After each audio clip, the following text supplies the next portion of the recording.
Un ratito voy a...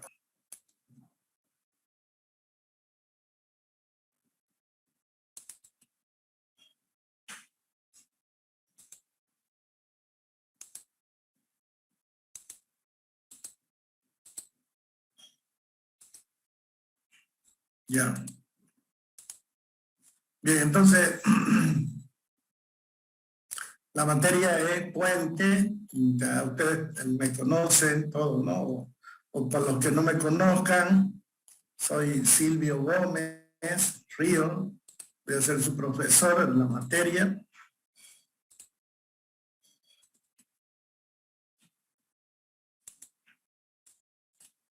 Un ratito voy a acomodarla. Ok. Vamos a llevar como libro base el libro, este libro de aquí que ahorita se lo voy a compartir. Lo pueden bajar ustedes de internet. Ahorita se los muestro ya.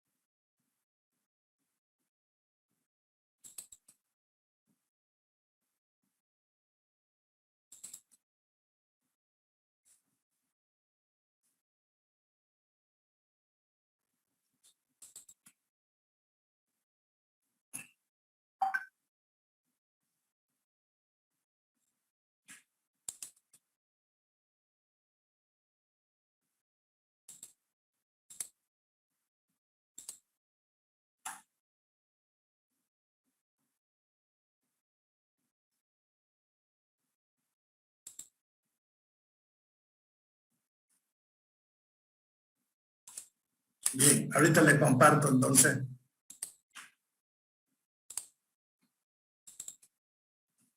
Este libro, vamos a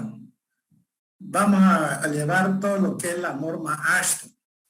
Y aquí en este libro, que es de un ingeniero peruano, ¿no? Está bien explicado, digamos, lo que consiste la norma y el cálculo de puente de hormigón armado. Entonces incluso tiene ejercicio resuelto. ¿Listo? Este entonces sería el libro del ingeniero Arturo Rodríguez Serguén. Ustedes lo pueden bajar de internet, se lo puede bajar gratis, este libro. Entonces anótenselo, sáquenle captura de pantalla. Estoy compartiendo eso, ¿no es cierto? ¿Sí? Sí, ingeniero. Se logra visualizar. Entonces, sáquenle una captura de pantalla a su gente y para que ustedes lo busquen en internet. Entonces, este libro es bien, es bueno. Aquí entonces vamos a comenzar. Ya, vamos a comenzar a avanzar en la materia.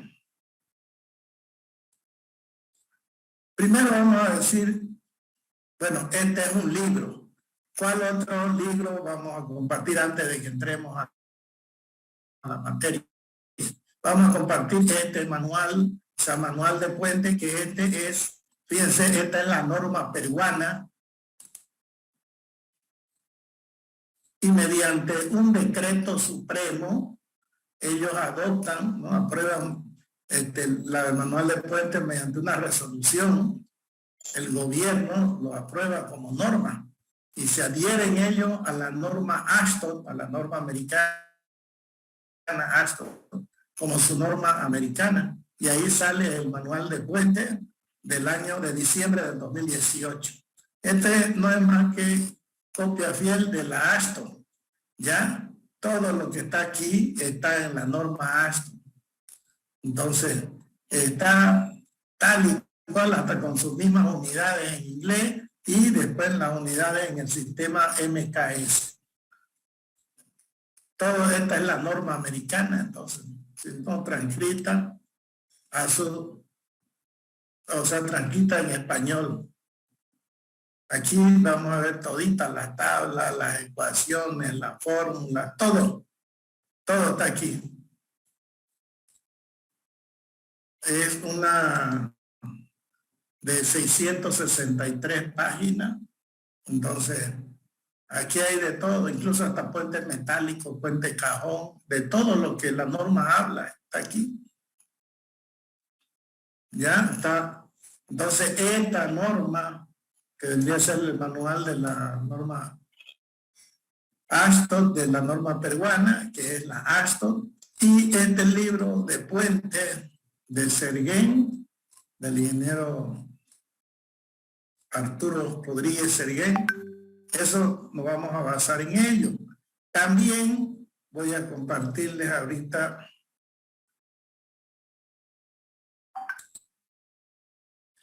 también vamos a utilizar la norma AASHTO en español. Aquí la tengo. Estoy compartiendo la norma AASHTO. El LRFD Bridge, ¿o no? Sí, ingeniero, lo está compartiendo. Ya, entonces esta también es la norma AASHTO, o sea, la norma americana de diseño de puente, pero está en español y está en el sistema internacional de medidas, o sea, aquí utiliza Newton, kilonewton, megapascal, o sea, está en esas unidades. Entonces tenemos también aquí en español. Y esta de aquí, esta norma, tiene el capítulo 1, el 2, el 3, el 4, 5, y el no hay, el 6, el 7, el 8, el 9, no hay. O sea, el 6, 7, 8 y 9 no hay. De ahí salta al capítulo 10, fundaciones, capítulo 9, tablero y sistema de tablero, capítulo 11, estribos, pilas, muro de sostenimiento, capítulo 12, estructuras enterradas, como alcantarilla, y capítulo 13, baranda. Nada más hay, o sea, faltan esos capítulos, el 6, el 7, el 8, 3 capítulos, ¿no? Porque el 9, 4 capítulos faltarían, 6, 7, 8 y 9. El otro, y esos capítulos son los puentes metálicos, ¿no? Eso no hay, o sea, solamente han traducido y han publicado esta sin esos capítulos.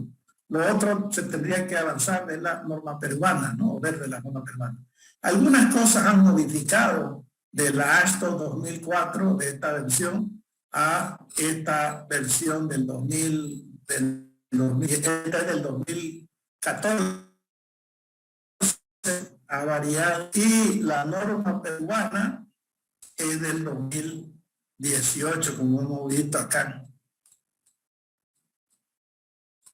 Esta es del 2018, está al comienzo de la carátula. Es de diciembre del 2018. Entonces esta norma debe ser más o menos la AASHTO del 2017, ¿no? Si ellos la han publicado en 2018, debe ser la AASHTO del 2017. Entonces, de todas maneras, es una versión que no está muy pasada, digamos, está nomás 2017, 2018 está cerquita, ¿no? Estamos en 2022, estamos cerca, no ha pasado mucho tiempo. Entonces, esto, si no pueden bajárselo de internet, me avisan, yo se lo puedo pasar al grupo en PDF. ¿Ok?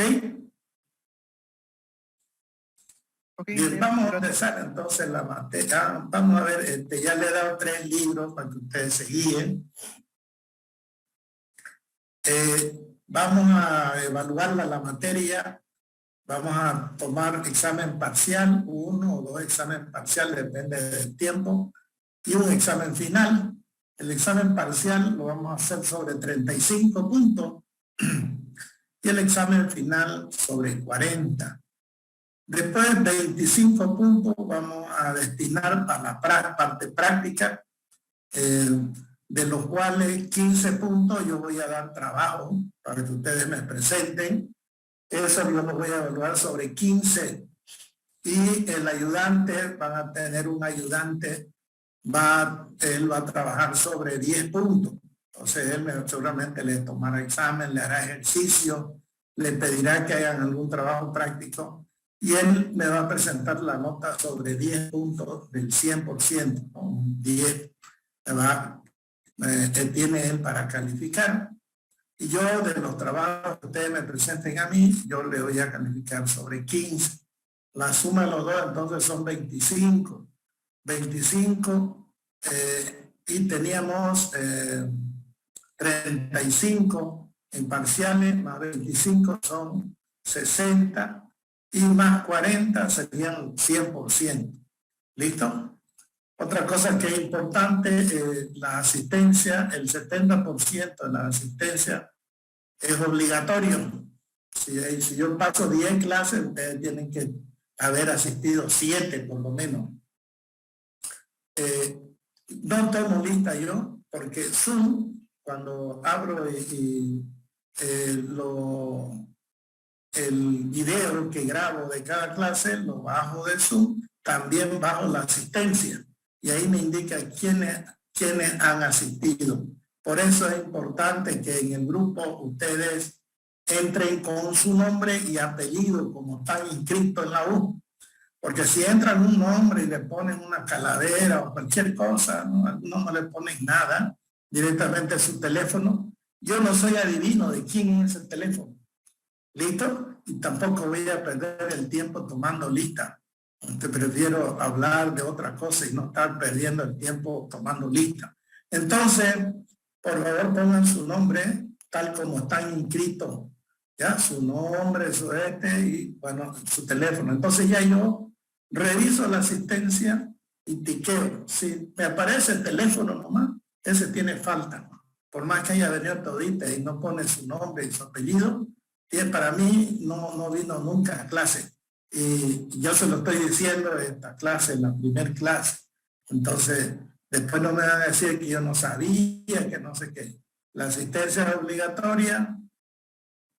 No tomo asistencia, yo veo el reporte nomás, el reporte que me pasa Zoom, y con eso yo veo su asistencia al final. Y eso tiene que cumplir ustedes con el 70%. Un ratito están llamándome del centro de...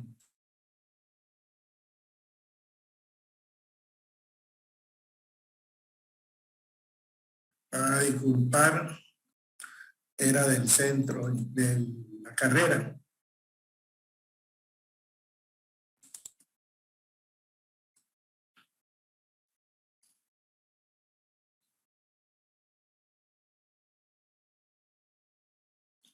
Bien, vamos a empezar. Entonces, si no hay pregunta, no hay duda de cómo vamos a evaluar, o no hay duda de la bibliografía que vamos a utilizar, vamos a pasar entonces a comenzar la materia, ¿ya?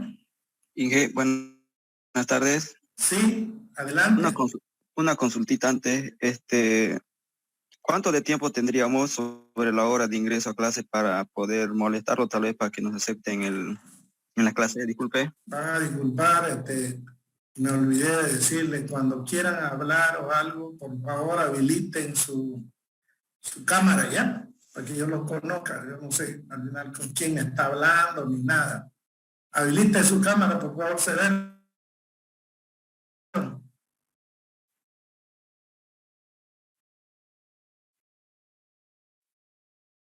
¿Ahí, ingeniero?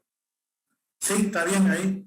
Sí. Me decían cuánto tiempo tiene para poder tal vez molestarlo o pedir permiso para que nos acepte a las clases. No, conmigo no van a tener problemas, aparecen y yo lo voy aceptando. No me molesto yo de eso, ¿ya? Son ustedes nomás los que tienen que tener responsabilidad de escucharla o no escucharla la clase. Eso. Por eso es que le digo yo, la asistencia me la pasa el Zoom. Si ustedes, por supuesto, si entran 5 minutos antes de acabar la clase, y Zoom me muestra ahí la hora en que entran y la hora que se salen, porque hay algunos que se salen también. Entran y de ahí se salen y de ahí vuelven a entrar ya a lo último, ¿no? Entonces, eso tienen falta. ¿Listo? Para que ustedes se den cuenta. me muestra, entró a tal hora, se salió, volví a entrar, eso me lo muestra todo, lo muestra Zoom. Por eso es que yo no voy a estar tomando lista, porque ya también si ustedes se salen y entran así, para mí es falta. A no ser que sea se salgan por alguna necesidad, ¿no? Me piden permiso, el ingeniero va a disculpar, me voy a retirar de su clase porque tengo tal cosa que hacer. Ya, entonces yo lo tomo en cuenta y no le pongo falta, ¿no? Porque por supuesto han pedido permiso. ¿Ya? ¿Está bien? ¿Se vieron? Sí, sí, gracias, ingeniero. ¿Entendido ya? Muy bien. ¿Quién más quería hacer otra pregunta?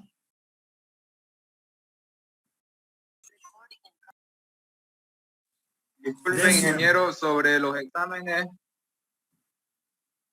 ¿van a ser presenciales, los parciales, los exámenes? Sí, van a ser presenciales los exámenes. Ya me ha dicho el jefe de carrera. Algunas clases también vamos a tener presenciales. Por ejemplo, ya cuando nos toque resolver un ejercicio, lo vamos a hacer presencial. No sé si durará unas 2 clases o 3 clases, lo que dure va a ser presencial. La parte teórica vamos a avanzar y ya de ahí cuando nos toque resolver un problema lo vamos a hacer en clase. ¿Ya? Porque es difícil, yo se lo doy todo hecho y no se les queda, o sea, a ustedes no se les queda mientras no ven el procedimiento, el cálculo y lo van copiando, ahí se les queda. Entonces, por eso van a haber algunas clases presenciales. Cuando hagamos ejercicios, problemas así, vamos a hacerlo en pizarra, ¿listo? Desde luego que voy a avanzar y les aviso a ustedes y les aviso al jefe de carrera para que él nos prepare un aula y nosotros vayamos ya a resolver nuestro ejercicio ahí en la pizarra. ¿Ok? ¿Está bien, Cuba? Sí, sí, sí, ingeniero. Ya. ¿Algún otro quiere hacer otra pregunta?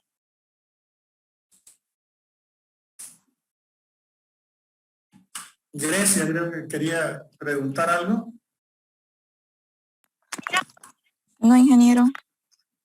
¿No? Claro, gracias. Ah, ya. Muy bien.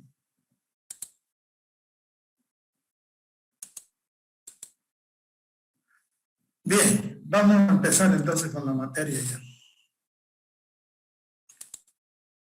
Bien, vamos a ver en primer lugar cuál es la definición de puente. Puente se dice que es una estructura que sirve para pasar o para salvar una luz o un vano, ¿no? Y para que se pueda pasar o podamos pasar de un lado al otro. Ese vano puede ser un río, o sea, esa depresión topográfica puede ser un río, o puede ser una depresión nomás, ¿no? Y nosotros vamos por una carretera y nos vamos, por ejemplo, de un cerro al otro, cruzamos, entonces, mediante un puente, ¿no? Para no seguir, digamos, la topografía, muy largo el recorrido, a veces utilizamos puentes. También esa depresión puede ser un paso a desnivel, es decir, una autopista que podemos cruzar avenidas, otras calles podemos cruzarla mediante una avenida y esa avenida está formada por puentes, ¿no? O sea, por puentes hasta que llega otra vez a algún tramo en carretera y sigue. Pero puede cruzar parte de la ciudad o puede cruzar otra avenida mediante un puente. A eso se lo llaman autovía, ¿no? O sea, son autopistas formadas por puentes. Pueden ser rectos, pueden ser curvos, ¿ok? Entonces, esa sería una definición de puente. Una estructura que sirve para salvar una depresión. ¿Listo? Para salvar quiere decir para cruzar una depresión. Los puentes los podemos clasificar, o sea, los podemos clasificar por su función, la clasificación por la función que cumple. Entonces podemos tener los puentes peatonales, la función es para que crucen los peatones. Tenemos los puentes carreteros, sirve para que transiten los camiones, las vías, o sea, son de las carreteras. Tenemos los puentes ferroviarios, sirve para que pase el ferrocarril, pasan por ahí los trenes, entonces está diseñado para esas cargas.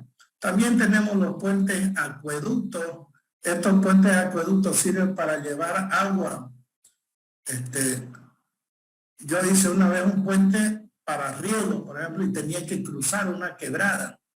Entonces hice un puente tipo cajón, venía el canal y desembocaba a ese puente, ¿no? Como un puente que va por arriba, y tenía sus pendientes todo, y salía otro canal. Entonces era como una parte de un canal de riego. Entonces hice ese puente acueducto, sirve para llevar agua. Entonces su función es llevar agua. Y de ahí tenemos los puentes aeroportuarios, que sirven para que pasen los aviones. Por ejemplo, nosotros ya tenemos ahí en el Cuarto Anillo, tenemos esa alcantarilla, por ahí pasan los aviones, o sea, está diseñado, seguramente lo han diseñado para que resista la carga de aviones. Entonces, eso se llaman puentes aeroportuarios. También tenemos los puentes en el aeropuerto que se llaman las mangas, que es por donde uno sale de la terminal, cruza y va y entra directamente al avión, ¿no? Cuando el avión está cerca de la terminal, digamos, de pasajeros, ahí en el aeropuerto. Entonces, esos son puentes también, o se le llaman manga, ¿listo? Para que pasan las personas y entran al avión. Hay algunos que no hacen eso, directamente caminan y suben una escalera y entran al avión. Pero hay otros que tienen manga. Esas mangas son puentes. Bien. También tenemos los puentes que llevan oleoductos, que llevan cañería, ¿no? y transportan petróleo, ¿no? Esos puentes al otro transportan gas, otro puede transportar diésel, gasolina, qué sé yo. Entonces se llaman los puentes de oleoducto, o llevan crudo, o sea, petróleo crudo a la refinería. No sé si han visto ustedes, de los que viven por los valles, por ejemplo, en alguna parte hay estos puentes, parecen unos puentes colgantes que sujetan una cañería. Y esas cañerías son unos tubos metálicos que están colgados ahí, ¿no? Están colgados de esas torres. Y esos son los puentes de oleoducto. ¿Listo? Esos serían los principales puentes que hay según su función que cumplen. Después tenemos los puentes clasificados de acuerdo a los materiales, cómo están construidos, con qué materiales. Tenemos los puentes de madera. Los puentes de madera están los puentes de madera rolliza y los puentes de madera aserrada. ¿Cuáles son los puentes de madera rolliza?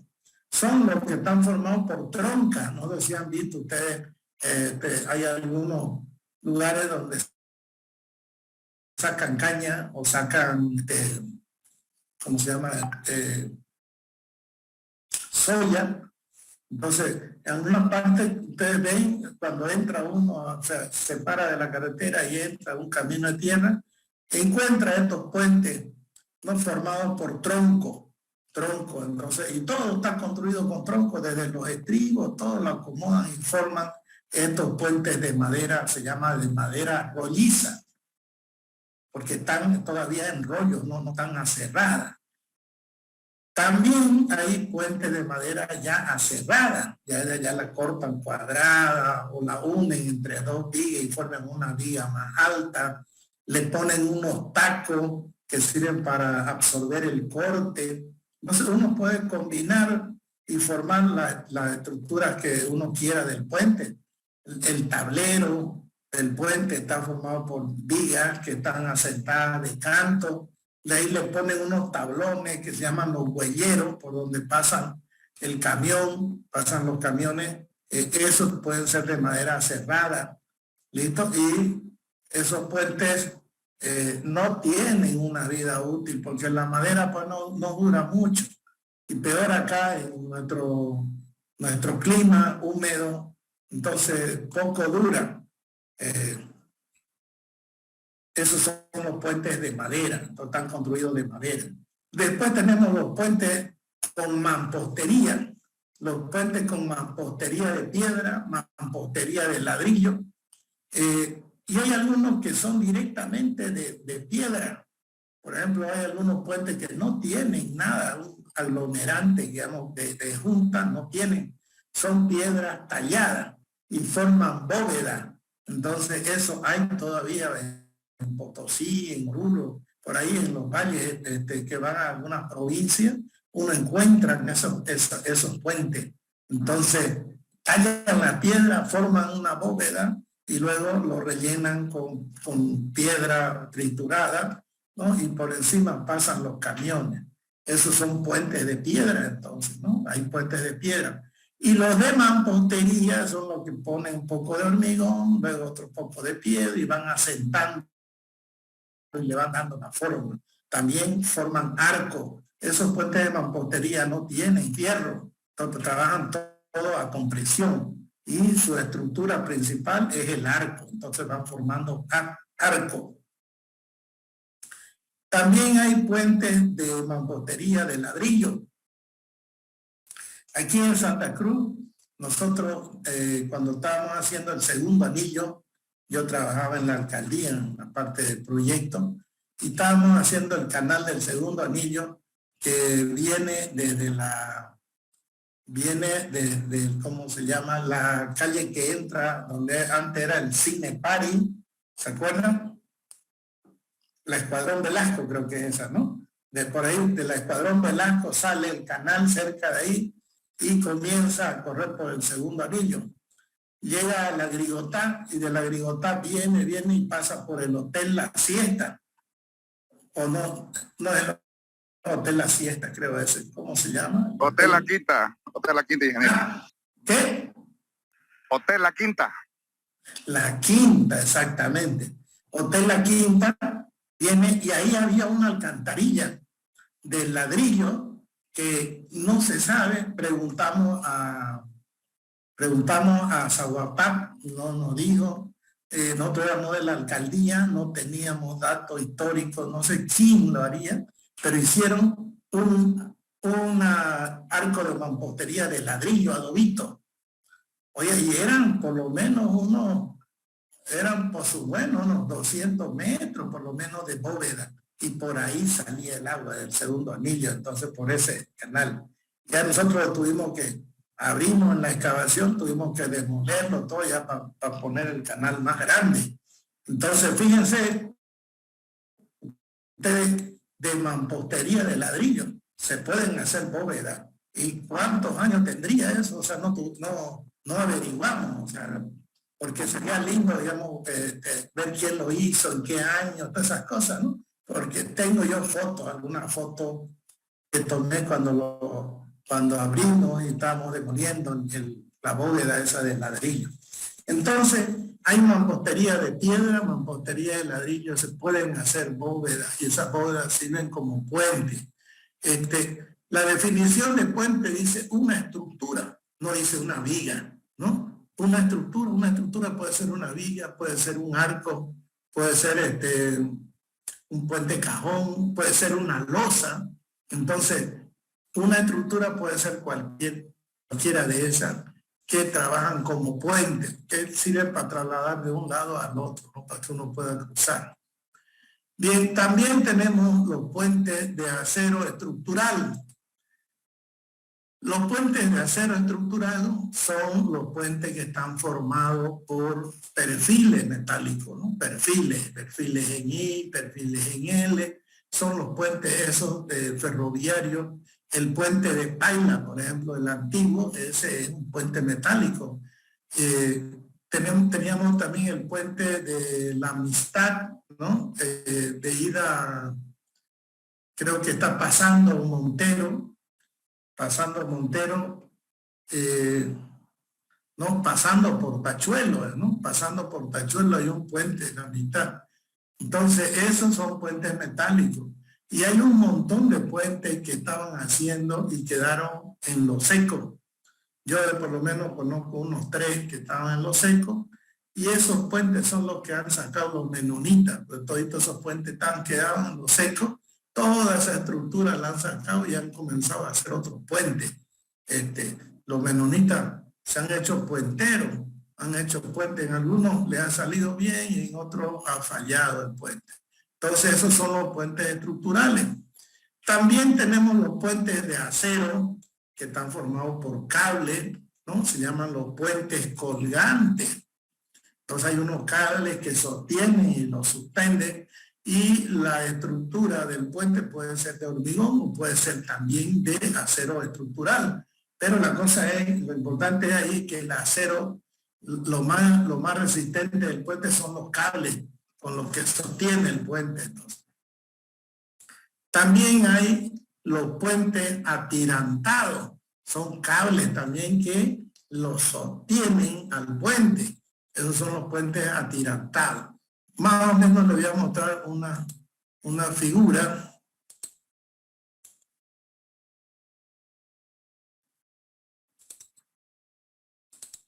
Aquí de los puentes que le estaba diciendo. Este de acá es el puente colgante, ¿no? La parte donde pasan los camiones o las vías, los vehículos, puede ser de hormigón o puede ser de acero, pero lo que resiste todo es el cable y ahí está colgado entonces el tablero. Los puentes atirantados que le decían también son de cable y pueden ser también estos de hormigón armado, hormigón pretensado, de los cuales está colgado también el puente, pero de uno solo, ¿no? Pueden ser uno o dos así como abanicos de cable. Estos están pesados los cables, en cambio en estos cuelgan. Ya, esos serían los puentes metálicos que le estaba hablando. Bien, vamos a seguir viendo y después vamos a ver algún otro tipo de puente.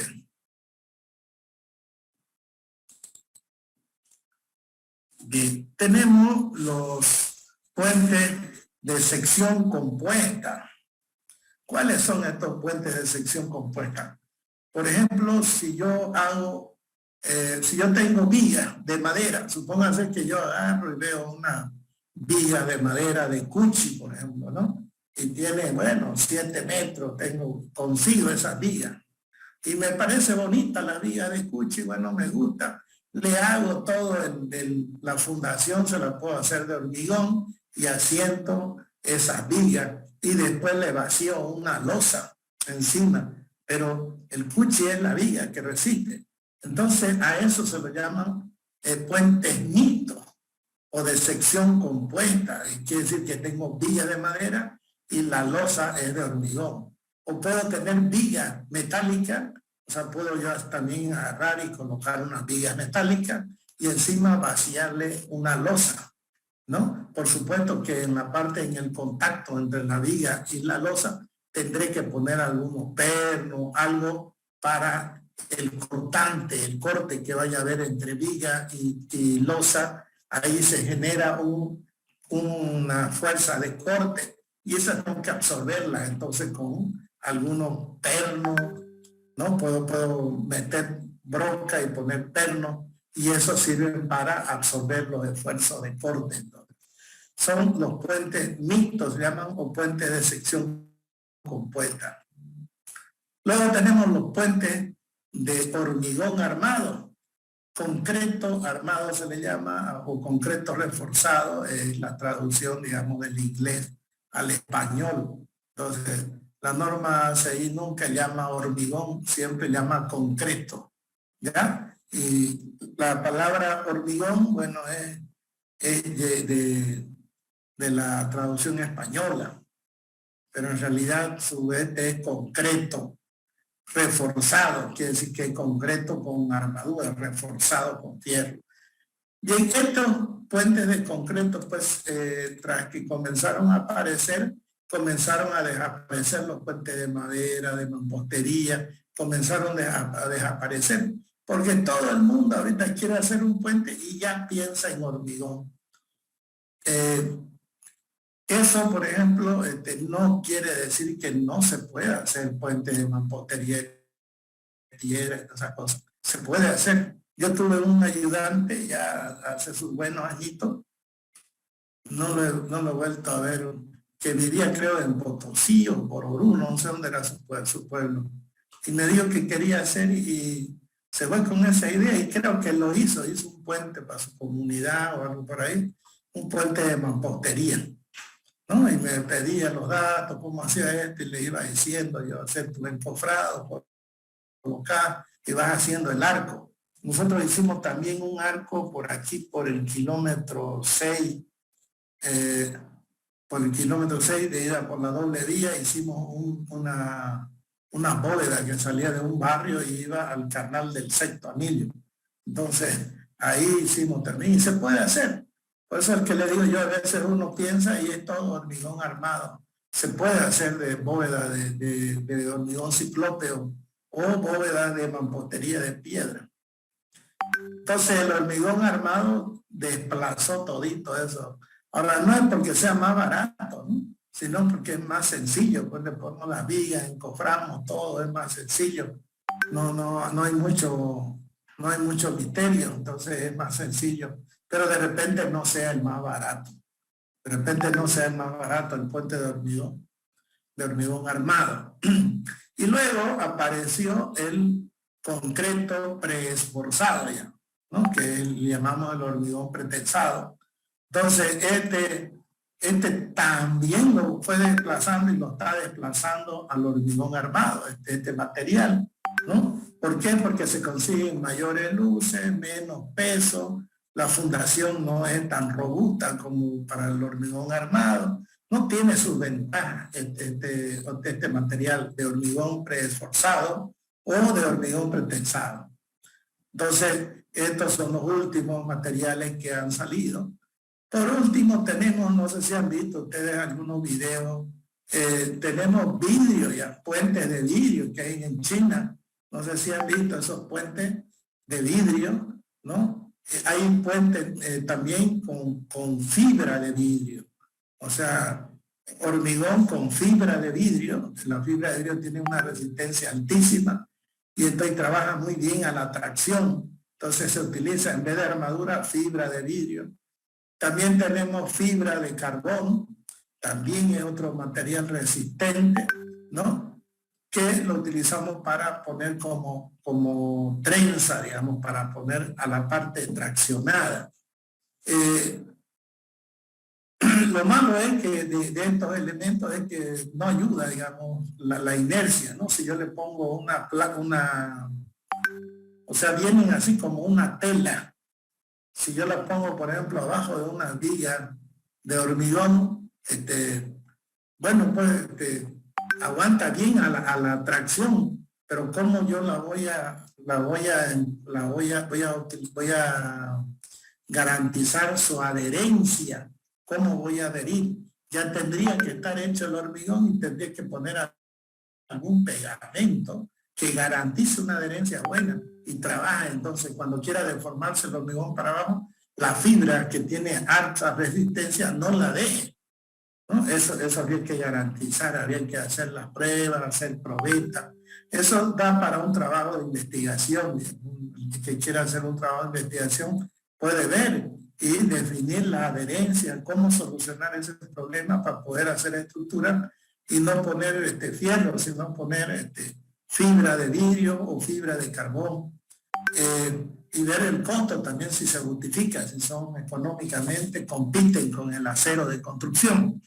Eso también podría ser, ¿no? Un trabajo de investigación. No solamente una tesis de un cálculo, ni esto, sino algún trabajo de investigación del laboratorio, llegar a las conclusiones, hacer las probetas y todo eso sirve también para tesis. Muy bien. Esos serían los puentes según la clasificación según los materiales. Ahora, podemos clasificarlos según el tipo de estructura, ¿no? Según el tipo de estructura podemos tener los puentes simplemente apoyados, son los que están conformados por un tramo isostático. Ese tramo isostático puede ser viga isostática, ¿no? O arcos también isostáticos, pero son estructuras simplemente apoyadas entonces. Después podemos tener los puentes hiperestáticos, o sea, continuos, un tramo, o son puentes de varios tramos continuos, y esos son puentes hiperestáticos. Entonces, podemos tener puentes de varios tramos, pero todos los tramos pueden ser simples, o sea, siempre tramos simples. Varios puentes, por ejemplo, de 10 tramos de 25 metros, podemos hacer puentes de hormigón armado, ¿no? Y donde todos los tramos son simplemente apoyados. Después tenemos los puentes en cantilever, son los puentes que están simplemente apoyados y tienen un volado. Y sobre ese volado apoya otra viga. Entonces son puentes en cantilever. Se utiliza mucho el puente eso, ¿por qué? Por la parte de la dilatación, para absorber la dilatación. Tenemos los puentes en arco. Puentes en arco también podemos hacer, ya habíamos hablado, entonces se llaman puentes en arco. Después tenemos los puentes atirantados, es lo que habíamos visto, eso se utilizan cables rectos que atirantan al tablero, o sea, lo tienen atirantado. Esos son con cables tesados, lo tesan y entonces está atirantado, está sosteniéndolo, por eso se llaman puentes atirantados. Tenemos también los puentes colgantes, porque es una estructura especial, un cálculo especial, el cálculo de puentes colgantes. Después tenemos los puentes levadizos o basculantes, son aquellos puentes que pueden, o sea, pueden bajar y pueden subir. Por ejemplo, hay puentes que hay en Europa que están articulados en sus apoyos, entonces cuando va a pasar un barco, agarran y lo suben. De la mitad se abre y pasa el barco, ¿no? Pasa cualquier barco navegable, pues no pasa un barco, ya sea un barco de comerciantes, de fábrica o de pasajeros, y una vez pasa, otra vez el puente vuelve y se pone en su lugar, ¿no? Y pasan las movilidades en el otro sentido. Entonces esos son puentes basculantes o levadizos. También tenemos los pontones, puentes pontones, son los puentes que están formados ya sea por barcaza y las barcazas se unen, 2, 3, 4 barcazas y por ahí pasan los vehículos, entonces, ¿no? Son puentes colgantes. Esos puentes fueron inventados por los romanos. Los romanos, para que pase el ejército, entonces ponían troncos y formaban una especie de estera con los troncos, lo amarraban todo y por ahí pasaban las tropas, hasta los caballos y todo pasaban por eso, encima de esos troncos. En este caso de los pontones, son embarcaciones ya, embarcaciones que por encima pasa el vehículo. Estos puentes, hay un montón de estos todavía en el Beni, o sea, cuando uno va de ida, pasa Trinidad, se va más adentro, algunos ríos hay que pasar en pontón, ¿no? Y a veces el río es grande y hay que pasar con cable, de uno sube el vehículo y lo trasladan de un lado al otro. Entonces, esos son los pontones, todavía no hay puentes ahí se cruzan en pontones o plataformas flotantes, ¿no?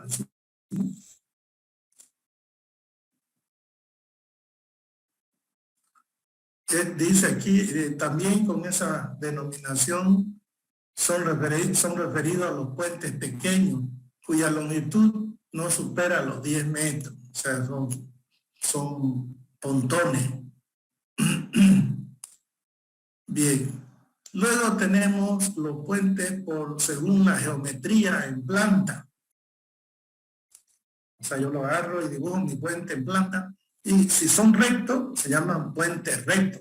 Recto quiere decir que cruzo de una orilla a otra orilla, bien, de una manera perpendicular al flujo ya sea del río o flujo de alguna vía, cruza uno perpendicular.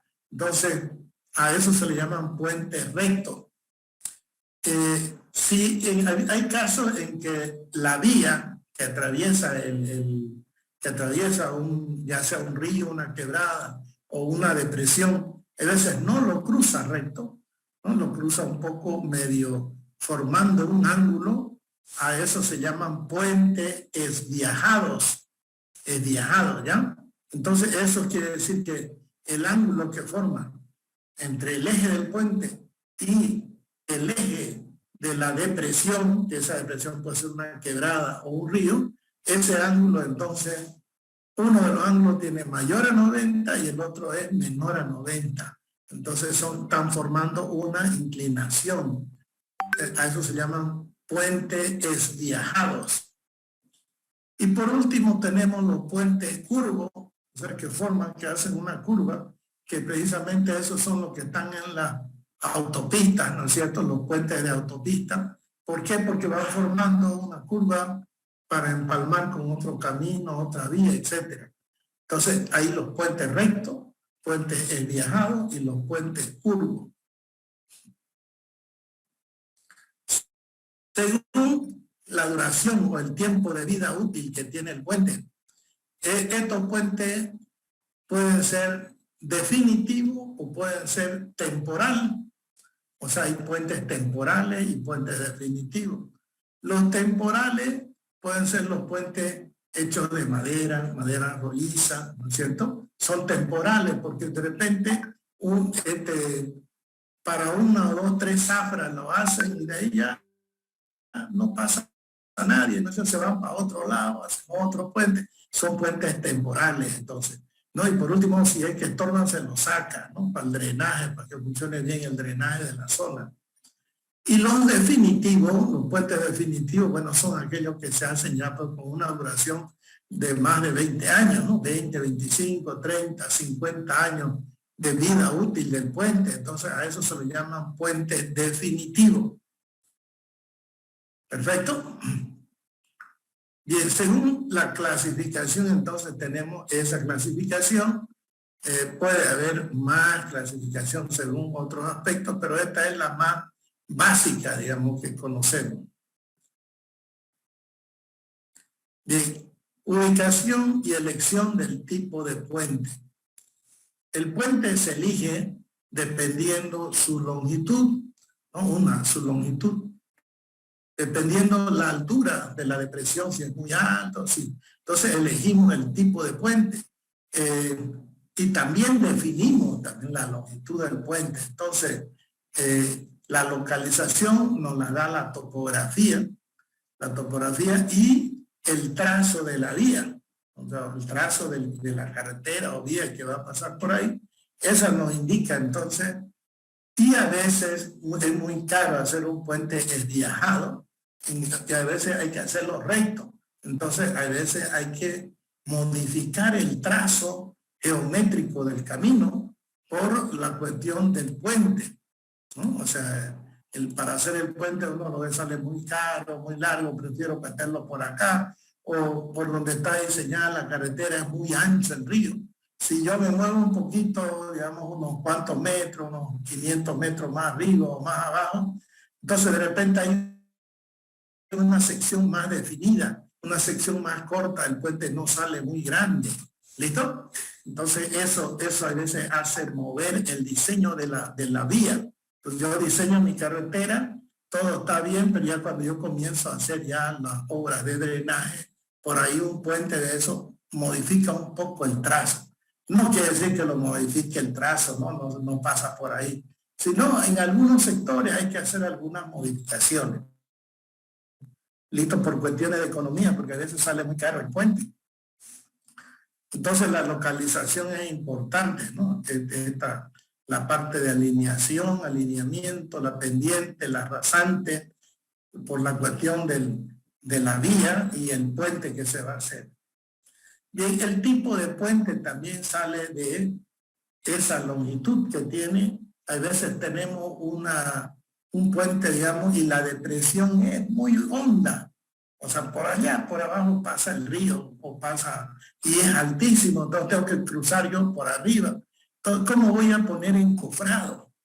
No puedo poner encofrado tan alto, digamos, para hacer mi puente. En esos casos se utilizan los puentes de embolado sucesivo que se construyen todo en forma aérea, en el aire se lo construye. ¿Listo? Entonces ahí uno define el tipo de puente, ¿no? Y dependiendo de la longitud también, si va a ser una viga lanzada, una viga que ya la fabrico y voy y la coloco ya en obra, o formo cajones, dovela por tramo, entonces lo puedo hacer de forma aérea también eso. Y ahí entonces elijo también el tipo de puente. La forma geométrica y dimensiones que va a tener el puente, bueno, será si forma parte de una autopista y va a tener curva, entonces el puente será curvo. Si no, si es una carretera simple, tendrá nomás su alineamiento y su pendiente, ¿no? Porque puede tener también, puede ser que tenga cierta pendiente, ¿no? No toda la vida el puente va a ser horizontal. Puede tener cierta pendiente, dependiendo de la vía, entonces puede llevar la misma pendiente que tiene la vía. Eso queda definido entonces de acuerdo a la cuestión topográfica, a la vía donde se va a construir el puente.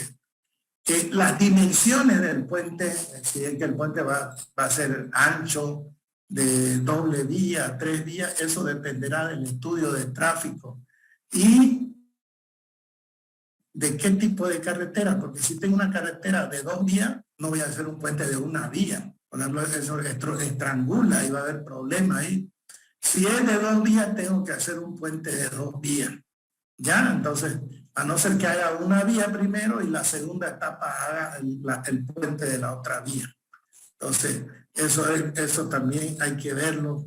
Y si es que no hay recursos económicos, se puede hacer primero una etapa, 1 vía y después la otra vía del puente. Obras complementarias que tiene el puente. Las obras complementarias, bueno, hay, por ejemplo, estructuralmente no tiene ninguna obra complementaria, solamente la parte de defensa, defensivo, en los estribos, en la pila, unos defensivos, que el agua no lo erosione. El agua no erosione las fundaciones del puente, ¿no? Que no la socave. El nombre propio de esa erosión que causa el agua se llama socavación. Y entonces hay que colocar esas obras de defensa, gaviones, colchonetas, renos, pollerines se le llama, que va protegiendo para que no se socave. Y otra obra también que se pone en los muros de contención de los estribos son drenajes, pequeños tubos de drenaje que como tiene el nivel freático, llueve, entonces para que no haya una supresión, no haya un empuje del agua, eso se lo drena, ese agua va drenando, entonces se le deja unos huecos con unos tubos, generalmente esos tubos son de PVC, y por ahí dejan un pequeño filtro con geotextil y con grava, arena, se le hace una bolsa ahí, y entonces el agua viene y llega ahí y de ahí comienza a salir. Y eso comienza todo el tiempo, está como botando agua. A eso se llama drenaje. Su nombre es barbacana. Barbacana se le llama a esos drenajes de muro. ¿Listo? Esas serían obras complementarias. Después, las obras complementarias en sí del puente son la baranda peatonal, ¿no? Hay algunas barandas que son peatonal y también son de resguardo vehicular. Entonces, hay de 2 tipos, baranda peatonal y baranda de resguardo vehicular, y también hay las barandas mixtas, que sirven tanto para peatonal como para vehicular.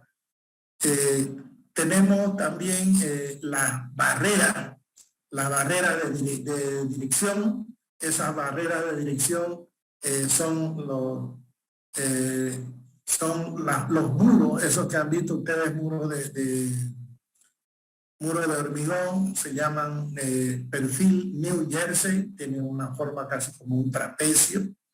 Esa forma la Ashton, ¿no? La estudió, la vio, la probó en pista, vio cómo se portaban los choques, todo eso lo han estudiado y han determinado ese perfil.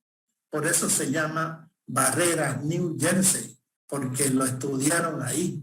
hicieron ese diseño de esa barrera ahí.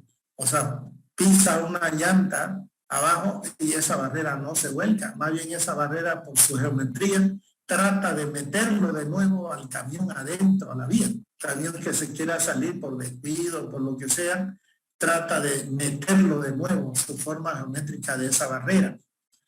También hay la barrera, en los puentes son las barreras metálicas. Esas principalmente se utilizan a la llegada del puente. Hay una barrera metálica que le ponen unos colores que son reflectivos. Entonces uno viaja de noche y mira. Y también hay unos letreros luminosos, unos letreros que uno va llegando y dice ahí, precaución puente, a 50 metros o a 100 metros puente. Entonces uno ya frena un poco y ve que va a llegar a un puente, ¿no? Esas son las obras complementarias. Entonces hay señalizaciones para que uno, el conductor, no todo el tiempo uno viaja de día, a veces viaja de noche. Entonces que le van indicando, y esa barrera tienen como unos ojos de gato que uno va llegando y esos son luminosos, entonces nos indica que el puente está por ahí, porque incluso cuando uno va en esos caminos vecinales y llueve, está oscura la noche, está lloviendo, uno no ve, uno va de ida manejando y no ve. Si no tiene señalización, una alcantarilla, uno agarra y se puede salir y se puede meter, digamos, ahí a la quebrada. Entonces, por eso es que le ponen unos ojos de gato, le ponen señalización, porque cuando uno va de ida tiene que ver y ver que va a pasar por un puente. O vienen dos vehículos y se encandilan y uno no ve. Entonces, uno lo que mira es lo que está a la parte derecha y ahí hay señalización, entonces uno sigue esa señalización. ¿Listo? Esas son obras complementarias, entonces, que van a ponerle al puente para seguridad, ¿no? Para que no haya accidentes y todas esas cosas. Bien. Y hay otras obras especiales ya que salen de ser estas obritas complementarias, como son aceras, barandas, ¿cómo se llama? Señalizaciones, todo eso, salen de eso y ya se van a complementar, por ejemplo, el trabajo hidráulico del puente.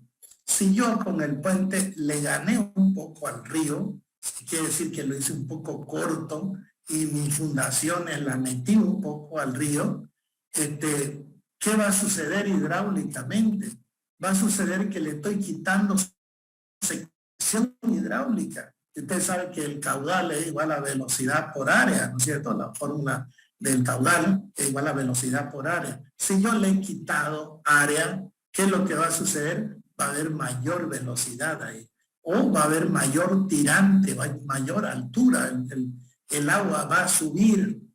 Por lo tanto, yo lo que necesito es restablecer el régimen, el caudal, lo quiero poner lo que sea normal. A veces se necesitan hacer algunas alcantarillas al lado de los puentes o en el terraplén de acceso que he hecho, poner algunas alcantarillas tubo, algunas alcantarillas metálicas o algo ahí. ¿Para qué? Para que cuando venga, ¿no?, el agua suba a cierto nivel, comiencen a trabajar esas alcantarillas y no se levante mucho el agua, no se forme un remanso. Remanso se llama cuando sube el agua. Entonces, para que no haya eso, el agua, el flujo que tiene que pasar, pasa por las alcantarillas. Esas pueden ser a uno o al otro lado del puente, puedo colocar alcantarillas, ya sean cajón, alcantarilla circular, pero ¿para qué? Para que pase parte del flujo del agua, pase por ahí. Entonces, esa también es una obra especial, una obra complementaria del puente. Otra obra que me está olvidando, que son obras complementarias, para ingresar a un puente, cuando no es una carretera, es un camino de tierra. No sé si ustedes han visto, siempre al entrar a un puente, se hunde donde está el espaldar del estribo, o sea, viene y se rellena con tierra y entra el camión, entonces entra primero y golpea al estribo. O sea, hay un espaldar. Y eso generalmente se lo compacta bien todo, pero con el tiempo entra agua y esa tierra se va hundiendo. Y por lo tanto voy a tener un hundimiento ahí delante del puente. ¿Y qué sucede? Que vienen los camiones cargados, vienen y ¡pum! Le dan ahí. Y ¡pum! Y lo pueden mover el estribo y lo pueden hacer fallar el puente. Por ese golpeteo que van a tener. Entonces, para evitar eso, llegando al puente se puede colocar una losa armada, o sea, una losa armada por si hay hundimiento o algo que trabaje como puente, esa losa. Y eso hace que la carga que transmite el camión se distribuya mejor, se distribuya uniforme. ¿Listo? Esa losa de aproximación. Entonces también es una obra complementaria al puente y lo hace trabajar mejor. O sea, la fundación está más garantizada con esas losas de aproximación. Vamos a ver después algún dibujo, todas las cosas de esas losas de aproximación, ¿ya? Aquí tenemos una sección de los puentes, ¿no? Esta sección se llama sección tipo viga, la de arriba. Esta de acá de abajo se llama sección cajón, o sea, toda el puente es una sola viga, cajón.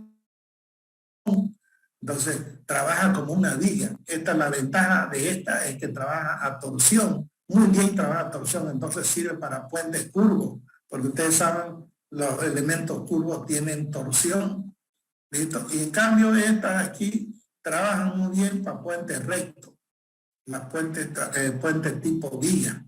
Ya se llaman sección tipo viga. Este era lo que le decía la barrera tipo New Jersey. En este caso, esta es la barrera medio New Jersey. Medio. Si tuviera el otro lado, entonces ya es el barrera New Jersey.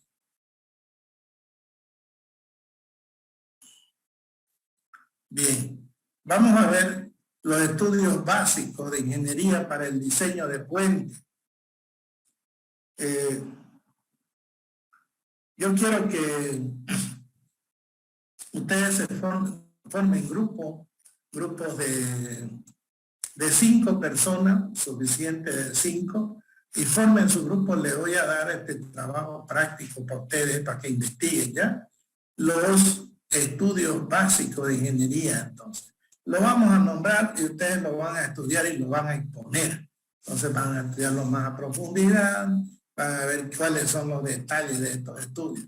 Yo lo voy a mencionar un poco y vamos a pasarlo rápido, pero este va a ser su primer trabajo práctico. Entonces, ¿ya? Estudios básicos para el diseño de un puente. El primero es el estudio topográfico. El estudio topográfico me indica, ¿no? Bien la orientación, el cruce, la pendiente, todo me indica cómo está para que yo haga mi diseño. El estudio topográfico me define la longitud que va a tener el puente, la altura que va a tener el puente. Todos esos aspectos me define el estudio topográfico.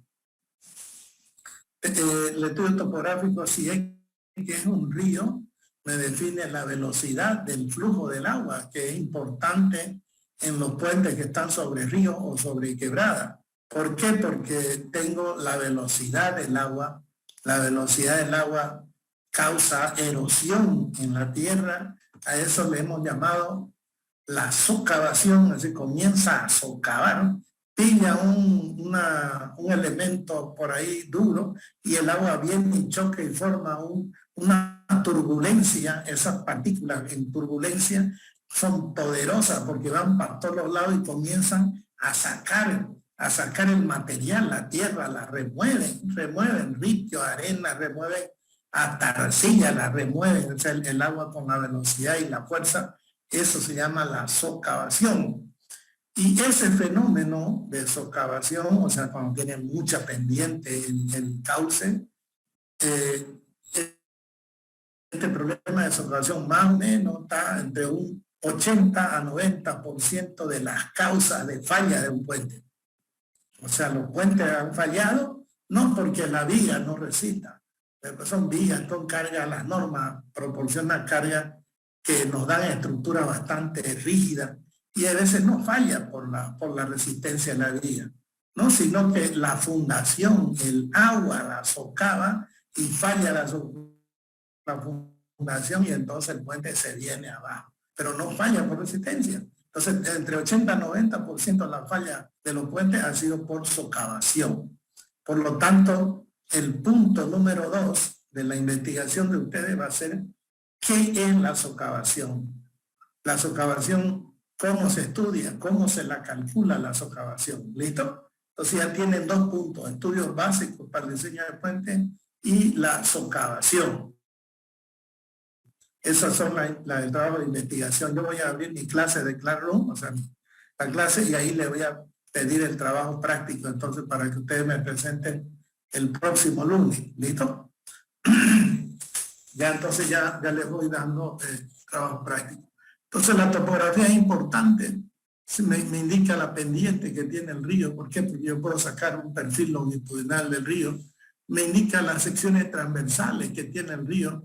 Si me dan las secciones transversales, entonces yo puedo calcular por medio de la fórmula de Manning, ¿no? El caudal. El caudal tiene que pasar por esa sección y puedo yo determinar las velocidades. Entonces.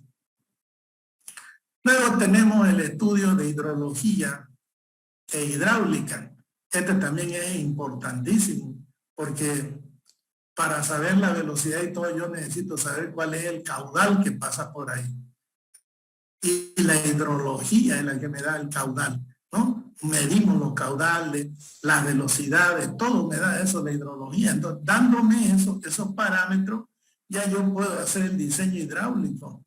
El diseño hidráulico sería la velocidad, planteo la fórmula de Manning, calculo la socavación con la velocidad promedio que yo calcule con los datos de hidráulica, entonces voy determinando, entonces fíjense, la socavación.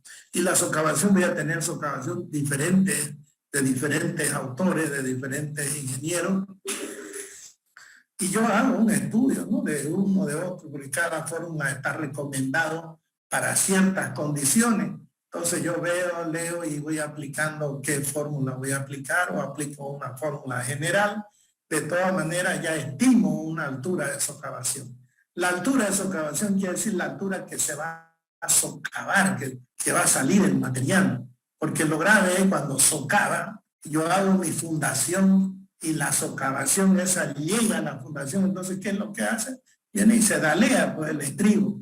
Al dalearse el estribo se cae la viga, se cae el tablero, entonces el puente se frega, ¿no? Ese es el problema, entonces, que la socavación no llegue a mi fundación. Para eso sirve la hidrología. Entonces, dentro de la hidrología tenemos el estudio de cuenca, el estudio de intensidad de lluvia, la lluvia modelo que voy a tomar yo para la cuenca, para determinar el caudal. Determinando ese caudal yo determino ya el tirante, o sea, la altura de agua. Todo ese es el estudio hidráulico e hidrológico. Este estudio es importantísimo. Entonces, esto es lo básico juntamente con la topografía. Muy bien. Luego tenemos los estudios geológicos y geotécnicos. El estudio geológico, evidentemente es para puentes importantes, ¿no? O sea, puentes importantes. ¿Se acuerdan ustedes que hace 1 año o 2 años atrás en el puente del Urubó se abrió la junta? Se abrió la junta de un lado, digamos, se abrió, creo que 25 o 30 centímetros. Y nadie supo por qué razón, ¿no? O sea, ¿quién le hace el seguimiento? ¿Quién es la alcaldía? No vi ningún estudio que determine cuál fue la razón que hubo ese problema, o fue algún movimiento, una pila o algo, digamos, ha de haber pasado algo. Bueno, para la construcción del puente que construyeron en Japón, hay un puente que ¿cómo se llama? El estrecho de Kobe, creo que se llama. Construyeron un puente de 4 kilómetros. De 4.000 metros, un puente colgante. Y precisamente una falla geológica pasaba por la mitad del puente. O sea, si había un sismo, esa falla geológica se iba a mover y ocurrió un sismo y se movió, creo que 80 centímetros se movió. Una de las pilas se movió 80 centímetros, no sé si hacia adentro, hacia afuera, no me acuerdo bien, pero hubo ese movimiento.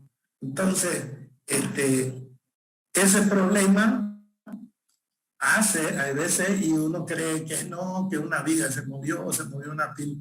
No, a veces se mueve una pila porque se mueve geológicamente. Entonces puede ser que haya causado eso y no nos dimos cuenta ni nada, pero hasta ahorita no pudimos encontrar una razón por la cual se movió esa junta en el puente que va al Urubó. Ya que hablamos de ese video, tenemos tiempo, dura 20 minutos el video. Tenemos tiempo, ¿no? Vamos a mirar ese video para que ustedes vean el puente, ese tipo de puente.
metros y 120.000 toneladas de resistente acero. Retado por tifones y terremotos. Es el puente colgante más largo, más fuerte y más caro jamás construido. A continuación en Maravillas Modernas.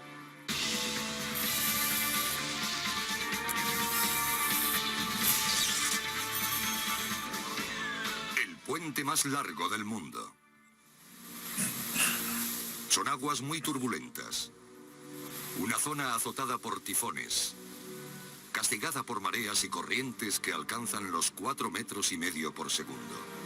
Se trata del estrecho de Akashi, en la bahía de Osaka. El gran obstáculo para unir el norte con el sur de Japón.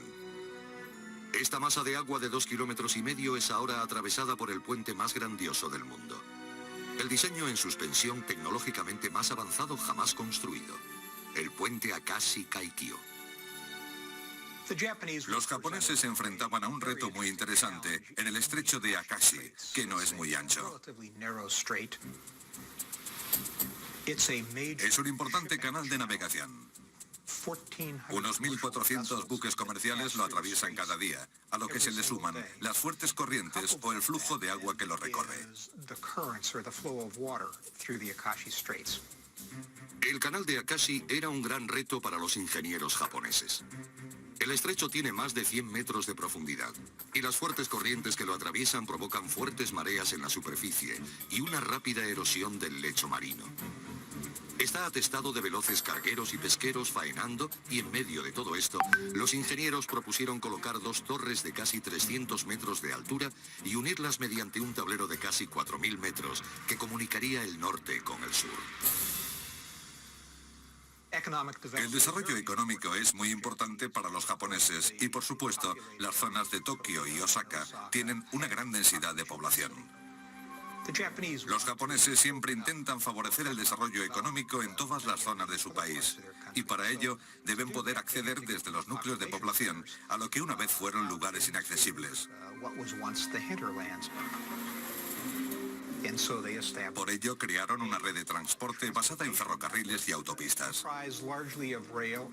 Los japoneses aplican la experiencia que han ganado con la construcción de otros puentes, como el proyecto del Honshu Shikoku, para construir el que ahora es el mayor puente colgante del mundo. Todos estos proyectos de puentes han sido diseñados para enfrentarse a un reto inmenso: los terremotos y el resto de enemigos naturales que presenta el entorno en Japón. Pero ninguno es tan temido y mortífero como los temblores que suelen azotar al país con frecuencia. La mayoría son pequeños y pasan casi desapercibidos. Pero en la mañana del 17 de enero de 1995, el gran terremoto de Kobe sacudió el estrecho de Akashi y cae sobre la ciudad aún dormida. Entonces se produjo el terremoto de Kobe. Cuando vimos la línea central del puente, descubrimos que se había desplazado un poco con relación a la del estrecho. Actualmente, este magnífico puente comunica la isla principal de Japón con sus vecinas del sur. El tráfico lo atraviesa por sus 6 carriles día y noche y bajo cualquier condición meteorológica. Y por debajo, cientos de barcos cargados de productos comerciales pasan invictos.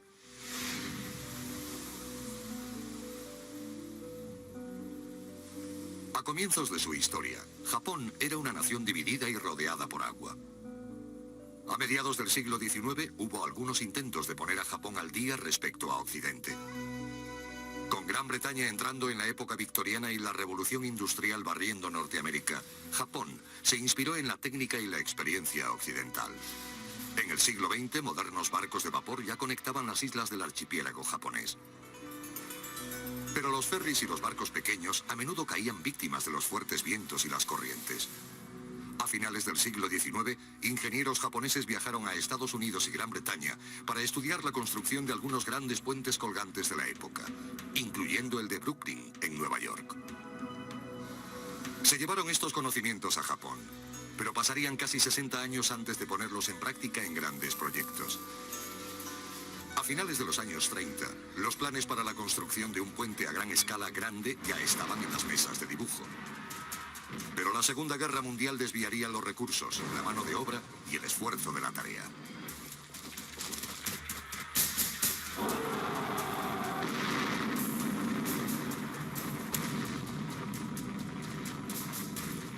Al terminar la guerra, 2 millones de japoneses habían muerto y la nación estaba en ruinas.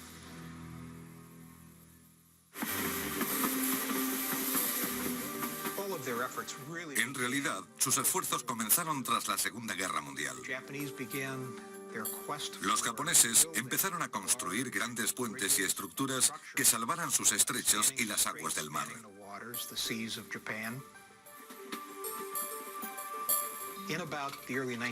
A comienzos de los años 50, lo que hacen es coger un gran proyecto, investigarlo y ponerlo en práctica. Construyen un puente, del cual adquieren muchos conocimientos, y posteriormente aplican la experiencia adquirida en la primera construcción a las siguientes, como en el proyecto de Honshu Shikoku. En los años 50, el futuro de la economía de Japón dependía de conectar la creciente infraestructura. Necesitamos esas infraestructuras. Tenemos tantas islas separadas por mar que para conectarlas necesitábamos puentes.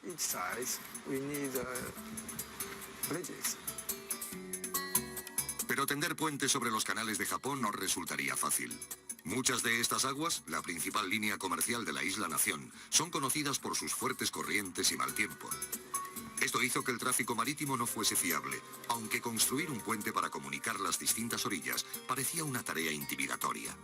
Mientras otras rutas aún más anchas entre distintas islas habían sido cruzadas por puentes a finales de los años 80, el estrecho de Akashi seguía siendo atravesado en ferry. El puente Akashi es un proyecto tan enorme que nunca se había intentado a tan gran escala. Así que muchas de las tecnologías de construcción, de diseño y de criterio tuvieron que ser reformadas y adaptadas específicamente para esta creación. El puente Akashi. Tender un puente sobre el traicionero estrecho de Akashi era más difícil de decir que de hacer. Hogar de fuertes vientos y olas, el puente debía ser diseñado para soportar lo peor de estas fuerzas juntas. El puente Akashi Kaikyo sería el último y más largo en este violento entorno. Pero, ¿de qué tipo? Cuando se trata de distancias superiores a 1 kilómetro, El puente colgante es la única estructura viable capaz de extenderse tanto. Pero la cuestión estructural no era el único reto. Japón es un país con un desarrollado sentido de la estética, y esta también debía aplicarse al diseño. Los japoneses son muy conscientes de los aspectos ambientales de la construcción y tienen muy en cuenta la estética en cualquiera de los proyectos que hacen. Tanto el gobierno como la población querían un puente que armonizara con el entorno. Creo que todo el mundo está de acuerdo en que la forma de un puente colgante es quizás una de las más grandiosas de todos los diseños posibles. El vano de 4 kilómetros sería cruzado por un puente colgante. Una vez tomada esta decisión, se enfrentaban a otro posible problema para el diseño: los terremotos. Japón registra una altísima actividad sísmica. Se encuentra al borde de la placa del Pacífico, la cual rota unos 5 centímetros al año. Esto provoca terremotos a lo largo de todo el extremo de la placa y por ello Japón sufre tanta actividad sísmica. Amenaza a la que también se expone el puente Akashi-Kaikyo. Se sabe que una falla atraviesa los estrechos de la zona. Pasa por la periferia de la ciudad de Kobe. De hecho, ya había un importante plegamiento al inicio de la construcción del puente. Para afianzar la seguridad del diseño, los ingenieros llevaron a cabo numerosas pruebas. Para investigar la actividad sísmica, los japoneses se basaban en modelos informáticos. La invención del ordenador fue una de las grandes maravillas de la época moderna. La informática tiene, sin duda alguna, el mérito excepcional de posibilitarnos el diseño de estas enormes estructuras, por lo que también es la mejor forma de investigar el comportamiento sísmico. Los datos parecían prometedores. Los ordenadores habían probado las consideraciones de diseño más críticas. Un puente sobre el estrecho de Akashi parecía posible, pero ahora tenían que construirlo. La forma más simple de un puente de suspensión consiste en enormes placas horizontales que cuelgan de unos cables superiores. Estos cables deben fijarse a las orillas y para ello deben prepararse gigantescos puntos de anclaje. Este fue el primer paso para levantar el puente Akashi-Kaikyo. Cuando se diseña un puente colgante, su peso total debe cargar sobre los anclajes. Si tenemos 500 kilos, el tamaño sería inconcebible, porque para resistir la carga total, debe tener una masa 10 veces superior a la soportada. Una de estas estructuras sería construida en el lado de Kobe del estrecho y el otro en el lado de la isla de Owagi. Cada localización planteaba retos específicos. El primer problema era conseguir excavar hasta la roca viva para tener una base firme sobre la que construir. Pero el lecho de roca es algo escaso en la zona. A pesar de que excavan a gran profundidad, no encuentran material suficientemente fuerte para apoyar la estructura. De hecho, solo el anclaje sur en la isla de Owagi tocaría realmente lecho de roca. El resto de las estructuras de sustentación del puente fueron construidas sobre sedimentos o estratos superiores sueltos. El enorme agujero para el anclaje norte bajó hasta casi 60 metros de profundidad. Una vez terminada la excavación, la pared fue preparada con la instalación de un muro de contención. Este muro de 2,5 metros de grosor retendría la tierra alrededor del hoyo. El vertido de hormigón podía comenzar. Cuando termina el proceso de excavación y alcanzamos el fondo, lo llenamos con hormigón compactado. En 3 meses terminamos el relleno dejándolo a 6 metros por debajo del nivel del suelo. Entonces colocamos el refuerzo de acero. 300.000 toneladas de hormigón fueron utilizadas, lo que la convirtió en la estructura más grande jamás construida. El hormigón fue vertido por capas para permitir que cada capa fuera prensada por apisonadoras y también para evitar un problema muy común en grandes estructuras de hormigón: el calentamiento. Es necesario refrescar las grandes masas de hormigón. De otro modo, se contrae durante el proceso de fraguado y se agrieta. Una vez acabada la cimentación, el refuerzo de acero en la capa superior proporcionaría los puntos de conexión para la enorme torre de anclaje que se colocaría encima. Esta estructura fue colocada como una unidad prefabricada por un barco grúa. Debido a que estaba muy cerca del mar, los bastidores fueron construidos en una fábrica, transportados en un barco grúa y emplazados. Después se procedió a fijarlos. Para ello utilizamos un hormigón de alto rendimiento. La estructura del bastidor de anclaje era tan intrincada que el hormigón tradicional no habría podido fluir entre los elementos. Así que se creó un nuevo tipo de hormigón altamente fluido para que se pudiera verter fácilmente entre la estructura. De la parte superior sobresalía el bastidor de anclaje del cable. Este proporcionaba los puntos a los que más tarde se fijarían los cables de suspensión. Si pudiésemos observar el interior del anclaje, veríamos un bloque y una serie de cables que están separados del principal y fijados de forma individual en el interior de ese armazón. Una vez sellado el anclaje, el puente transmitiría la mayor parte de su peso ahí. Si se produjera algún fallo en uno de estos puntos, el puente se derrumbaría inmediatamente. Cuando se vertió la última remesa de hormigón y el anclaje quedó terminado, los trabajadores tuvieron la primera de muchas celebraciones. El del sur, en la isla de Owaji, fue construido usando la misma metodología, pero el agujero solo tenía 18 metros de profundidad y descansaba sobre un lecho de granito.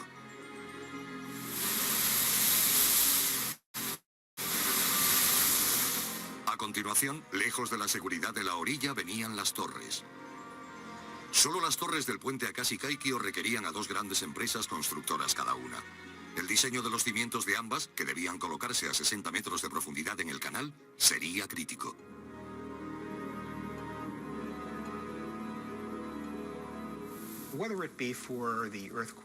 Los terremotos, los frecuentes tifones de Japón, los fuertes vientos, la lluvia o las traicioneras corrientes marinas del estrecho de Akashi. Todos estos factores debían tenerse en cuenta en el diseño y en la construcción. El canal entre los anclajes es profundo y la grava cubría el lecho de roca, que se encontraba muy por debajo del punto en el que la excavación para la cimentación de las torres era viable. No obstante, los constructores querían encontrar una superficie lo más estable posible, y estas torres se convertirían en las más altas del mundo con una longitud de 283 metros. La solución implicaría fijar una ataguía, en este caso un enorme cilindro de acero, al fondo de grava para proporcionar una base estable a cada una de las torres. Las ataguías están aproximadamente a unos 65 metros bajo el nivel del mar y tienen alrededor de 80 metros de diámetro. Son enormes. Los japoneses debieron tener en cuenta las corrientes que impulsan el agua a 4,5 metros por segundo. Por eso, decidieron prefabricar dos enormes cajones con doble pared de acero para cada una de las torres y montarlos en fábrica.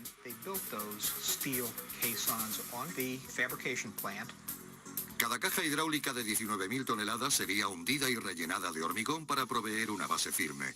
Pero la colocación sobre la grava presentó nuevos problemas, como el hecho de que las fuertes corrientes fueran retirando la grava de debajo.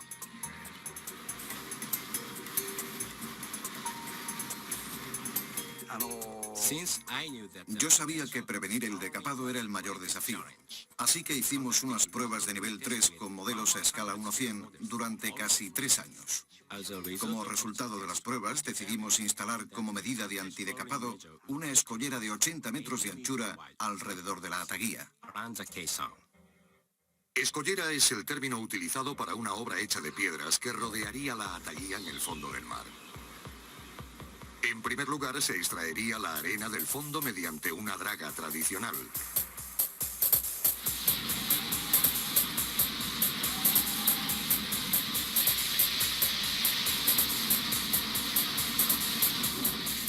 Una vez hecho el hueco circular, podría hundirse el cilindro. Las rocas de la escollera se echarían en el fondo alrededor de él. Pero aún había otro problema. Al ser las piedras de gran tamaño, la arena se filtraba entre ellas. Y para solucionar ese problema, construimos unidades de filtrado. Estas unidades de filtrado eran sacos de piedras más pequeñas que se colocarían sobre las otras, forzando el flujo de agua a través de ellas, frenándolo o desviándolo. El decapado o barrido del lecho marino fue prácticamente eliminado. Las ataguías podrían ser colocadas en el fondo de grava sin perder la base o inclinarse. Las pruebas demostraron que esta solución era la que ofrecía mayor resistencia. Ahora las ataguías tenían que ser acabadas y remolcadas a la posición correcta para su hundimiento. La ataguía, que tiene 80 metros de diámetro, se divide en dos secciones, la pared doble y el núcleo. El área del núcleo es de unos 2.500 metros cúbicos. Durante un mes aproximadamente estuvimos entrenándonos para el proceso de hundimiento en la isla de Shodo y luego escogimos un día de poca corriente para remolcarla hasta allí. Como ya he dicho, esta ataguía tiene una doble pared exterior que se convirtió en la cámara de aire que le permitió flotar. El enorme cilindro estaba listo para ser remolcado por el agitado mar del estrecho de Akashi. Sería la mayor estructura de su clase jamás remolcada a través de estas aguas y se enfrentaría a la doble amenaza de los fuertes vientos y las corrientes. Centro de Japón. El turbulento estrecho de Akashi en un claro día de mayo de 1989. 12 potentes remolcadores comienzan la peligrosa tarea de remolcar una de las dos ataguías gigantes hasta su punto de hundimiento.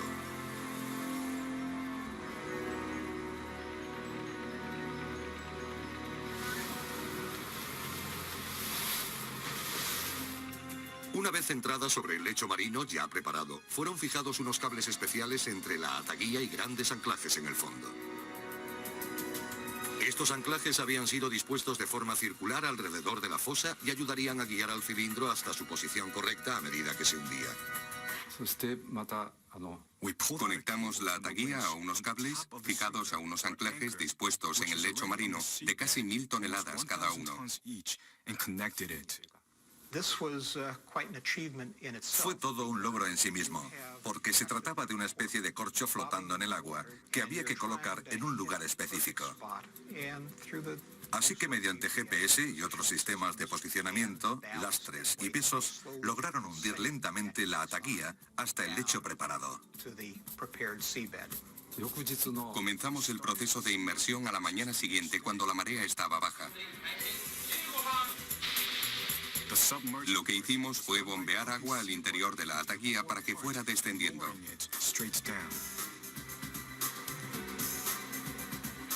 En el interior había un monitor mediante el cual podíamos medir la posición y maniobrar los cables.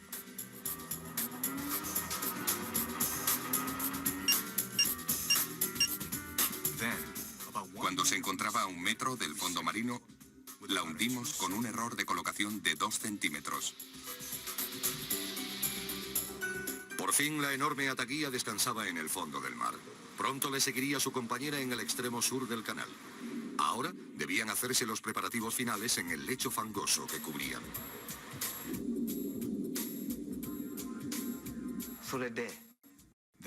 Había más residuos que no pudieron extraerse durante la excavación.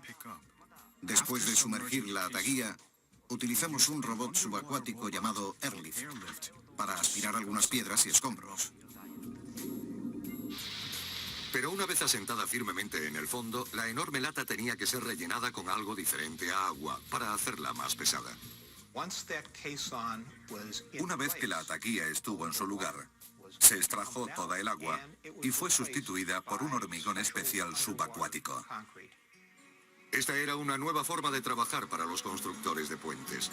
Tradicionalmente las ataguías habrían sido hundidas, vaciadas y se hubieran enviado a hombres a trabajar en su interior. El peligro era un compañero constante y muchos fallecían.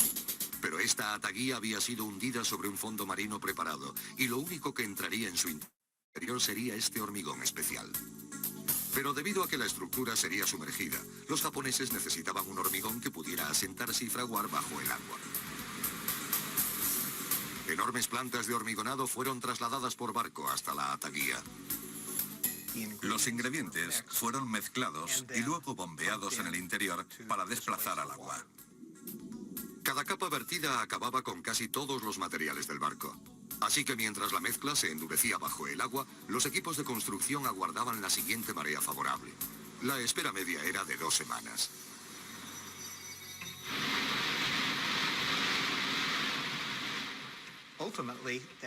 Al final, la ataguía, de 80 metros de diámetro y casi 70 metros de altura, fue rellenada totalmente de hormigón y se cubrió con una tapa especial. Unos 10 metros más de hormigón.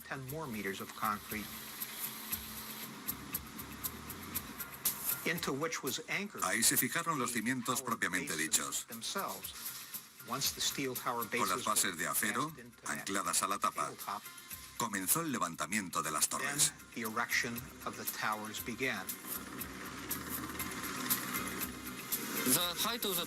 La altura es de unos 300 metros.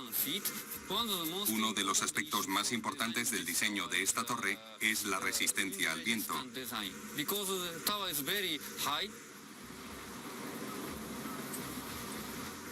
Al ser tan alta, debe ser relativamente flexible y resistente a la vibración debido a los vientos.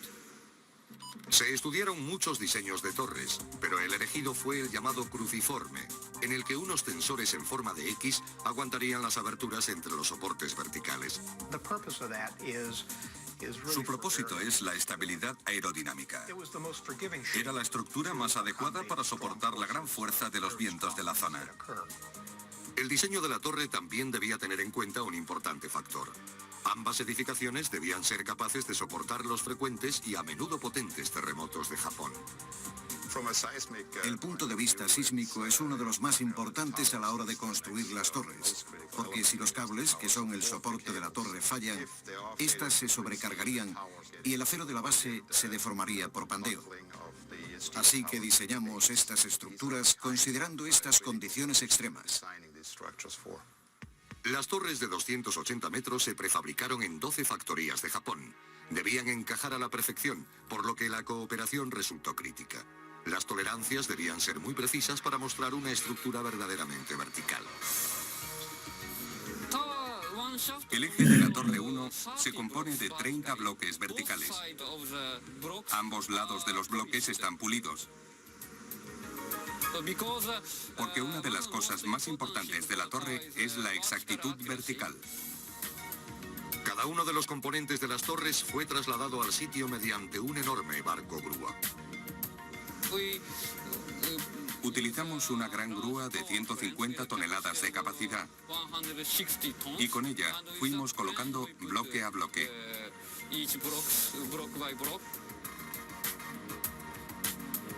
La más leve desviación se agravaría a medida que la torre se elevara. La torre debe ser perfectamente vertical para no provocar fuerzas extrañas a medida que los cables tiran en una u otra dirección de ella.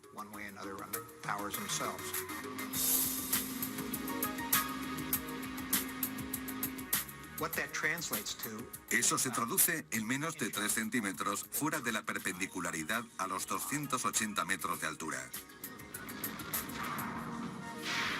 Así que para alcanzar esa exactitud, debía respetarse esa tolerancia. Los bloques debían encajar perfectamente, de modo que al colocar uno sobre otro, la superficie de acoplamiento fuera absolutamente perfecta.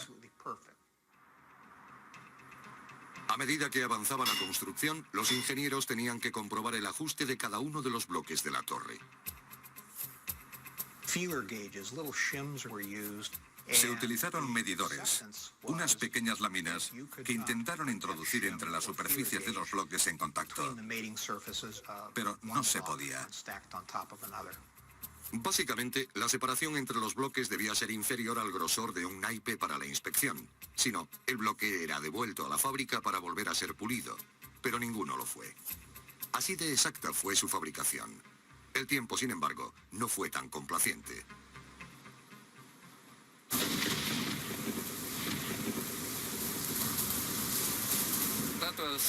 En diciembre de 1992 se desató una gran tempestad. La torre norte estaba casi terminada y la sur tenía unos 200 metros de altura. Entonces se produjo una fuerte tormenta que rompió el equipo de medición de la grúa de la torre norte y tuvimos que parar la obra durante casi 3 semanas. Entre las fuertes lluvias, los tifones y las tempestades, la construcción podía avanzar solamente entre 6 y 10 días seguidos. Pero esto se había tenido en cuenta a la hora de hacer la planificación, así que el retraso total fue mínimo.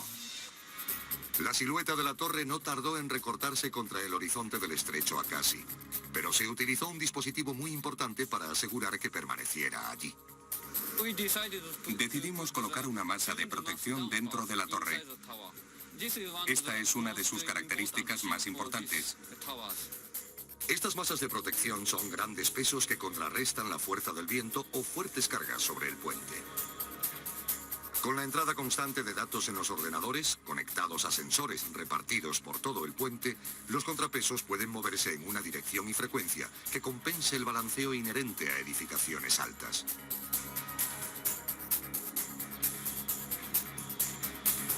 En cada una de las torres se instalaron 20, que trabajan continuamente para mantener las estructuras verticales. Una vez terminadas las gigantescas torres, la siguiente gran tarea consistía en enhebrar los cables de acero de 1 metro de diámetro. La espina dorsal de un puente colgante es su cable. Ningún otro de sus componentes es tan agradecido o evidente, ni tan crucial para el éxito de un puente tan largo. Tomar la decisión correcta respecto a los cables fue uno de los mayores retos a los que se enfrentaron los diseñadores del puente Akashi Kaikyo. La dificultad era que si utilizan materiales tradicionales, en vez de un cable de 1,10 metros de diámetro a cada lado del puente, tendrían que colocar 2 cables, porque el material no era lo bastante fuerte. Lo que hicieron los japoneses fue desarrollar un tipo de cable más fuerte, casi un 12% más que los que suelen utilizarse en la construcción de puentes colgantes. Para aumentar la fuerza del cable, rehicimos sus componentes y pudimos aumentar su fuerza incrementando la cantidad de silicio que contiene. La estructura de los cables está aquí dentro. Se trata de un haz de 127 alambres de 5 milímetros de diámetro. Esto es un filamento. 290 de estos filamentos forman los cables del puente Akashi Kaikyo. En total, 36.000 alambres. Estos filamentos fueron enrollados en bobinas gigantescas y almacenados en la fábrica. Ahora el problema era cómo erigir el cable de suspensión. Los japoneses no querían interrumpir el tráfico comercial. 1.400 vehículos atraviesan el estrecho de Akashi al día. Así que buscaron una forma de colocar el cable sin causar inconvenientes a los usuarios comerciales del estrecho. Decidieron utilizar el llamado sistema de cable prefabricado. Con las inmensas bobinas de cables colocadas en la orilla, solo se necesitaba un sistema para pasar los cables por el puente. Eligieron un procedimiento no invasivo para lanzar el cable a través del estrecho. Lo que hicieron fue recurrir a un nuevo material de alta tecnología llamado eremite. Un cable de medio centímetro de diámetro que, a pesar de ser muy ligero, es muy resistente.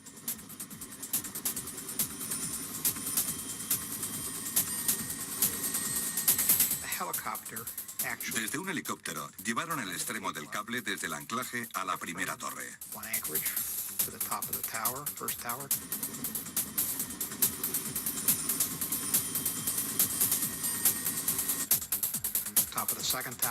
De esta a la segunda. Y de ahí al anclaje de la isla de Owaji. Entonces se le añadió otro cable y así sucesivamente hasta 290 veces, ya que hay 290 de estos filamentos prefabricados en cada cable. Después de colocar los 290 filamentos, les dimos la forma redonda que tienen actualmente. A este proceso se le llama apretar. La masa de filamentos fue forzada hasta una forma circular por unas abrazaderas. Una vez hecho esto, los cables de suspensión podían ser bajados hasta la zona del tablero. Pero antes, el cable principal debía ser protegido. Esto conllevaría el uso de nuevas tecnologías. El enorme haz sería envuelto en hilo de acero por una máquina especial que trabajaría de forma incansable como una araña de metal. Pero con la cubierta, el cable estaba sujeto al principal enemigo de los puentes colgantes, la corrosión. Ese es el gran problema, que no se sabe realmente qué sucede en el interior. Si un gran número de hilos se corroen y se rompen, el puente podría caerse. Para combatir la corrosión, el puente Akashi Kaikyo utiliza dos líneas de defensa singulares. Esta era la primera vez que envolvíamos el cable de suspensión con goma. Y ya que esta no tolera los rayos ultravioleta, los pintamos para protegerlos. La pintura era una mezcla especial capaz de adherirse a la goma. Este procedimiento aislaba el haz de hilos de la luz, el viento, la humedad y la suciedad. Pero dentro del cable revestido, casi el 20% del área total seguía siendo aire. ¿Cómo podían mantener seco el interior del cable? Normalmente, en los puentes colgantes se emplea una pasta muy densa que se extiende literalmente sobre los hilos.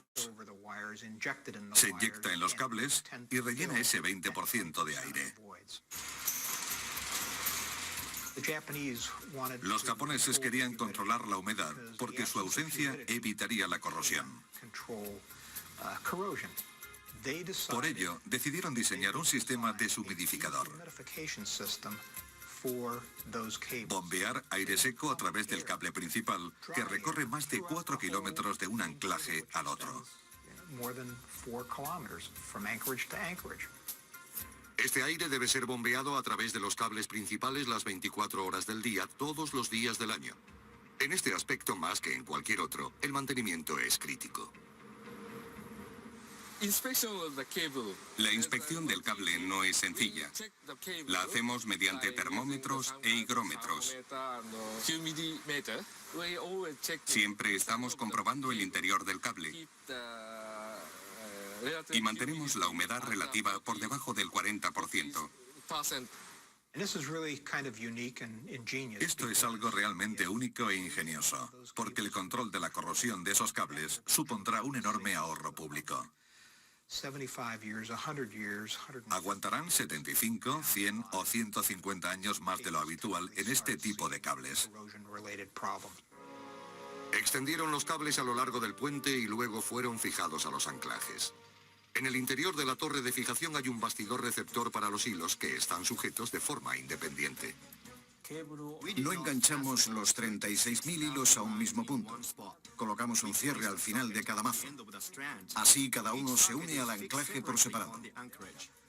Esta operación fue repetida 290 veces por cada cable, a cada uno de los lados. Como cabía esperar, la seguridad era mayor aquí que en cualquier otro sitio del puente. Con las torres erigidas y los cables extendidos de un anclaje a otro, lo único que quedaba era construir el tablero. No obstante, la naturaleza lanzaría un último desafío a la terminación del puente Akashi Kaikyo, uno que podría provocar su destrucción total.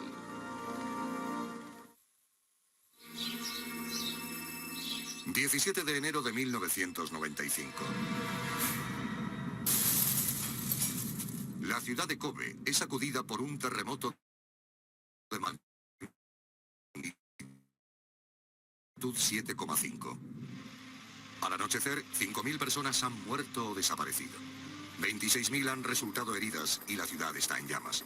Una sexta parte de la población se ha quedado sin hogar. Y en el canal, ahorcajada sobre la mortífera falla de la ciudad, se encuentra el puente de Akashi Kaikyo. La falla pasaba justo por debajo del puente. La torre del lado de Kobe permaneció firme. Pero la de la isla de Owaji se movió unos 80 centímetros hacia el interior.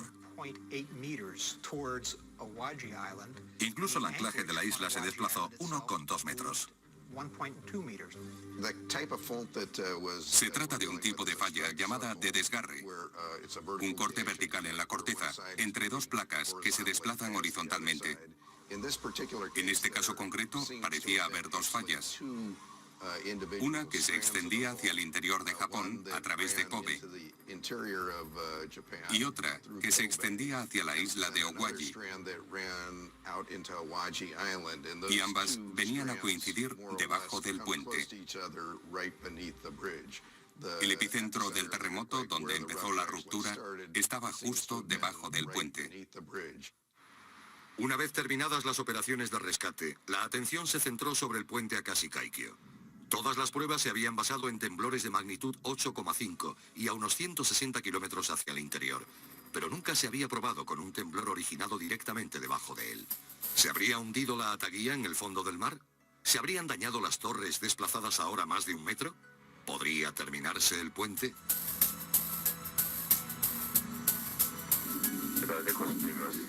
Una cuidadosa inspección demostró que la estructura y el cable estaban en perfectas condiciones. En medio del caos y la destrucción de Kobe, era una buena noticia. Las obras se reanudaron un mes después del terremoto.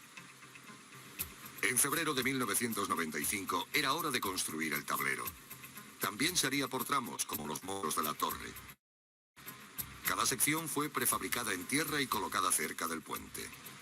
El cuerpo del puente había sido cuidadosamente diseñado y probado durante muchos años con ordenadores y túneles de viento. La aerodinámica era la gran preocupación, ya que el tablero, más que cualquier otro elemento del puente, sufriría los embates del viento. La mayor parte de las pruebas del túnel de viento se hicieron para medir las fuerzas aerodinámicas y evaluar así la estabilidad ante las vibraciones. De hecho, el gobierno construyó uno de los mayores túneles de viento del mundo en el norte de Tokio, específicamente para probar los efectos de los fuertes vientos en el puente Akashi-Kaikyo. Para ello se utilizó un modelo a escala 1:100. Hay que tener en cuenta que el puente mide 4 kilómetros de largo, así que metieron la maqueta de 40 metros en el túnel de viento y probaron su resistencia. Creo que lo sometieron a vientos de hasta 80 metros por segundo. Comprobaron que el puente Akashi-Kaikyo podía arquearse casi 30 metros antes de experimentar daños significativos. Y para ello el viento tendría que soplar a unos 320 kilómetros por hora, lo cual es poco probable. El diseño seleccionado para la plataforma de la carretera fue el de una viga voladiza. La construcción de esta última fase del puente comenzó a mediados de 1995.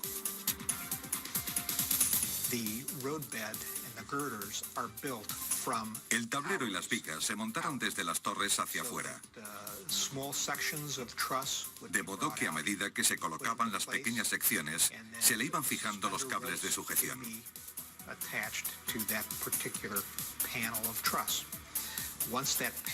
Una vez el panel quedaba sujeto por el cable, se pasaba a la siguiente sección de la plataforma.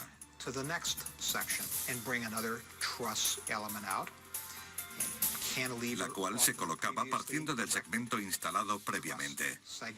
El diseño de viga al descubierto permitía una gran resistencia sin impedir el flujo de aire. A continuación, se pasó al lecho de la carretera. A medida que las obras del puente llegaban a su fin, su silueta, ahora familiar, iba tomando forma.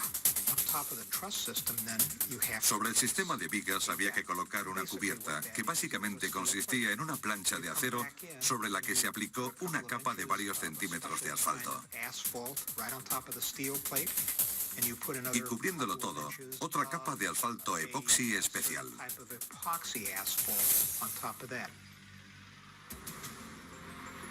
El 5 de abril de 1998 el gran proyecto estuvo terminado. 10 años y unos 4.000 millones de dólares fueron invertidos en el esfuerzo. Solo 10 personas resultaron heridas, pero debido a las fuertes medidas de seguridad no hubo muertes. Este impresionante récord de seguridad se alza como testamento al esfuerzo de las muchas compañías implicadas en la construcción del puente Akashi-Kaikyo. A media mañana fue abierta al tráfico. A los 1.500 invitados se unieron decenas de miles de personas de todas las capas de la sociedad japonesa. Yo tuve la oportunidad de estar en esta ceremonia de inauguración junto a los príncipes herederos y fue una experiencia increíble ver la culminación de los 30 años de trabajo que había costado la planificación, experimentación, diseño y finalmente la construcción en los 10 últimos años. Actualmente el puente forma un hermoso arco a través del estrecho de Akashi, pero este podría ser uno de los últimos grandes puentes colgantes de metal a medida que su elemento principal, el acero, alcanza el límite de su fuerza.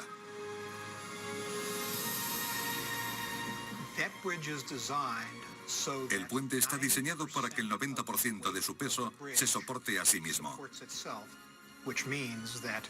lo que significa que solo el 10% del peso total del puente está dedicado a soportar el tráfico. Antes, los puentes colgantes estaban diseñados para soportar alrededor de un 25%. Un puente mucho más largo hecho de acero sería totalmente ineficaz y a la larga se derrumbaría bajo su propio peso.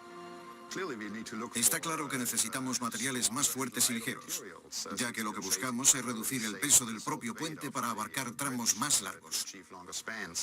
Pero por ahora el Akashi Kaikyo, miembro de una raza en extinción de pesados puentes de acero, es un centinela solitario, ostentando el récord mundial de puente más largo del mundo. Se alza en la entrada a Asia como un portal hacia el futuro. Es el orgullo de Japón, el puente Akashi Kaikyo.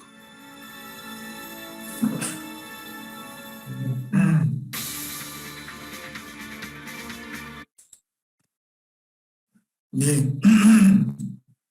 Entonces han visto ustedes interesante la construcción del puente colgante, ¿no? Akashi Kaikyo. Van a hacer un pequeño resumen, digamos, de lo que han visto el video. La longitud, cuánto mide la longitud de los tramos, cuánto mide la fundación, las atajillas, qué diámetro tiene la torre, qué altura. Alguna cosita, digamos, que pueden buscar en internet también. Pueden hacer un pequeño resumen en el mismo grupo de 5. Entonces tienen un estudio, la historia, mejor dicho, los estudios básicos para el diseño de puente. Después tienen socavación y por último un pequeño informe de la construcción del puente Akashi Kaikyo. ¿Ya? Entonces ustedes ya tienen tarea para el próximo lunes. Yo voy a hacer la clase y le voy a dar la clave para que ustedes presenten ahí su tarea. Muy bien, jóvenes, por hoy día lo vamos a dejar acá. Nos vemos el día miércoles, ¿no? Miércoles tenemos. ¿Ya? ¿Cada persona o una persona del grupo?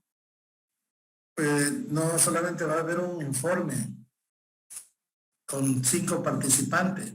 Ahí los 5 tienen que firmar todo y solamente un informe. ¿Ya? Presenta un solo informe, pero el nombre de los participantes. ¿Eso lo va a presentar una persona o lo tienen que presentar todos? No, pues, por supuesto que tiene que presentarlo una sola persona nomás. Cualquiera de los 5 presenta, pero tienen que estar el nombre de los 5 ahí. A no ser que no tenga 5 miembros del grupo. ¿Ya? Tienen que estar ahí los nombres de los que han participado. Muy bien. ¿Tienen otra pregunta? Si no hay pregunta, entonces nos vemos el miércoles, ¿ya? Hasta luego.